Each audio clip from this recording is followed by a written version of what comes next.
တီမီမီ homemade ချက်စလက်လေးကိုဒီဘက်လှုပ်ရှားဖြစ်ခဲ့ပါတယ်ပေါ်ပြီးစကားအများကြီးပြောအရင်ကမှလည်းစားလိုက်တော့မယ်ချက်စလက်ကိုစားပြရုံနဲ့မဟုတ်ပဲနဲ့လှုပ်တဲ့နီးလေးတွေလည်းပါမို့လို့အဆုံးထိကြည့်လိုက်ပါအောင်နော်ကိုစုလိုရဲ့ social media platform တွေကို like share follow subscribe လေးမလုပ်ရသေးဘူးဆိုရင်လုပ်ခဲ့ပါအောင်နော်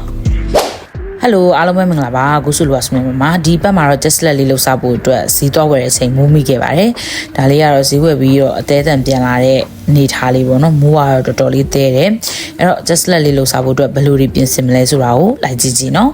ပထမဆုံးအနေနဲ့ကြက်သားကိုကြက်လွယ်မဲ့အနေထားလေးတွေပြင်ဆင်မယ်အသေးမြင့်ကတော့စားချင်လို့ထည့်ထည့်လိုက်တာပေါ့နော်ပြီးသွားလို့ရှိရင်တော့ကိုရီးယားငြူတီအနှစ်ကို3စွန်းထည့်ပါမယ်ဒီမှာကနှမ်းစီထည့်ရမှာပေါ့နော်နှမ်းစီကတော့ဆိုမှမရှိလို့မထည့်တော့ဘူးပဲခမြားကြီးအနောက်ပြားကြီးအကြီးအရာတာမုတ်အဲ့ဒါတွေကိုထည့်ပြီးတော့တေချာနှံ့အောင်နှဲမှာဖြစ်ပါတယ်အသေးမြင့်ကိုလည်းထိုးနီးလက်ကောင်းမဲ့နှဲပါမယ်ပြီးသွားရင်တော့အဲ့ဒီနှစ်ခုလုံးကိုဖြစ်နိုင်တော့တစ်နားရီလောက်နှက်ထားပါတော့ထုံးစံအတိုင်းအချင်းလုပ်ဖို့အတွက်ရောတွတ်ဖြူနီချင်းငြုတ်တီးစိမ်းနန်းမင်းအမြင့်တို့ကိုကြိတ်ကမယ်ပေါ့နော်ဒီမှာတော့ကြိတ်ဆက်ပြက်နေလို့လက်ကလေးနဲ့ပဲနှုတ်ထားတယ်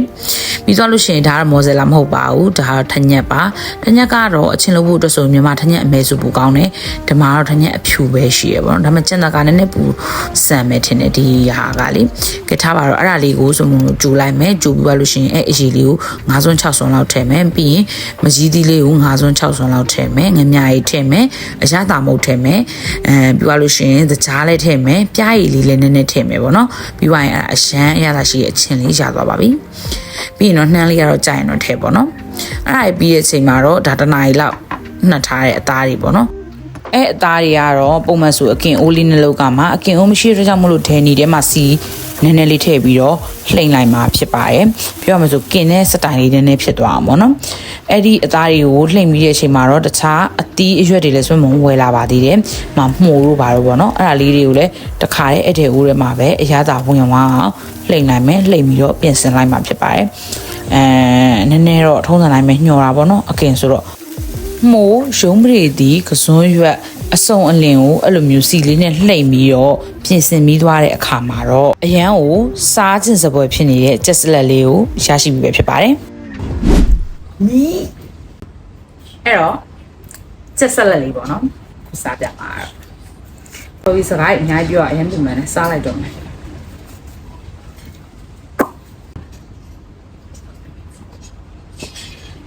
ဘယ်ပြစနာလဲမသိ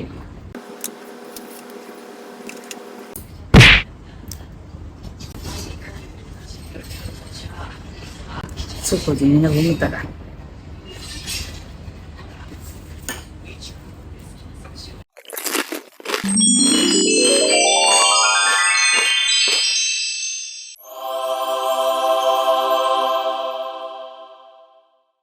အရင်ကလည်းရော့ကာဒီခောက်ကတော့မဖက်လေးနဲ့တားနဲ့စမ်းကြည့်ကြပါ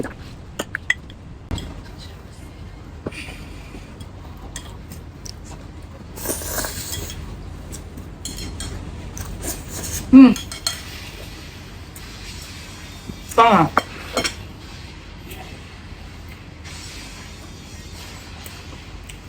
ကောင်းလား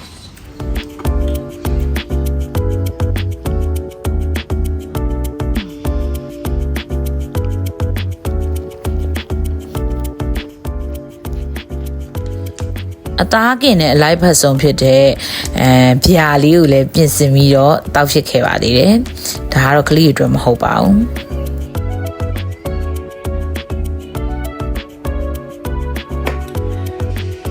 မြတ်အစီဆောင်ဝမ်းကြည့်ရမှာဟုတ်ကြည့်ရမှာလားမကြည့်မကြည့်ဖြစ်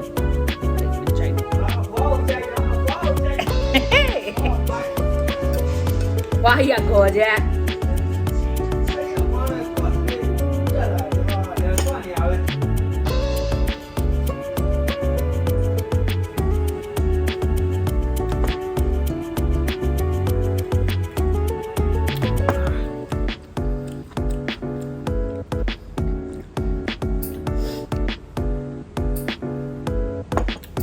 ဆောက်ရင်ကောင်းတယ်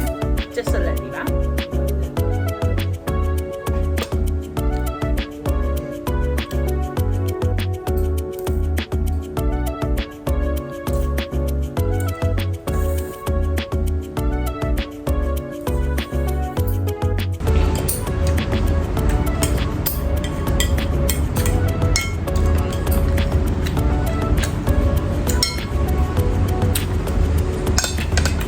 အဲ့တော့စားလိုက်ပါအောင်နော်ဒီလိုလောက်ပဲတက်တာ